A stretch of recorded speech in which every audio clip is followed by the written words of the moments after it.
السلام علیکم دوستوں، کیسے ہیں؟ امید کرتا ہوں سب ٹھیک ٹھاک ہوں گے۔ میں ہوں اٹس علی۔ ہمارا دنیا میں آنے کا مقصد، ہم دنیا کی رنگینیوں میں کھو چکے ہیں۔ ہم دنیا کی رنگینیوں میں کھو کر اپنے دل کا سکون برباد کر چکے ہیں۔ اللہ تعالیٰ نے ہمیں دنیا میں کس لیے بھیجا ہے آج ہم بھول چکے ہیں۔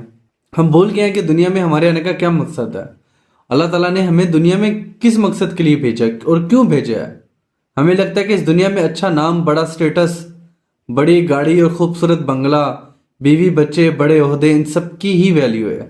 ان سب کے لیے اللہ تعالیٰ نے ہمیں پیدا فرمایا ہے۔ اگر یہی سب سوچتے ہیں تو ہم بہت بڑی غلطی کر رہے ہیں۔ ہم اپنے مقصد کو بھلا کر ان چیزوں میں کھو بیٹھے ہیں۔ یہ چیزیں بے شک ہمارے لیے ضروری ہیں، یہ چیزیں بے شک ہماری ضرورت کے لیے ضروری ہیں۔ اگر ہم ضرورت کی حد تک دیکھیں، اگر ایک کشتی پانی کے اوپر چل رہی ہے، اگر اس کشتی کے اندر پانی آ جائے تو وہ ڈوب جاتی ہے۔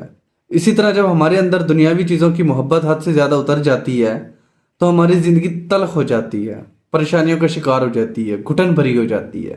ہماری دنیا میں آنے کا مقصد اللہ کو راضی کرنا ہے۔ اپنے دل میں اللہ تعالیٰ کی محبت کو محسوس کریں، اپنے دل میں اللہ تعالیٰ کی محبت کو لے کر آؤ اور اس کو راضی کرنا اپنا مقصد بناؤ، کیونکہ ہم دنیا میں صرف اور صرف اپنے رب کی ذات کو راضی کرنے آئے ہیں۔ یہ گاڑیاں، یہ بنگلے، یہ اسٹیٹس کے لیے نہیں آئے ہم۔ یہاں ہم صرف اور صرف اپنے رب کو راضی کرنے اور اس کی عبادت کے لیے آئے ہیں۔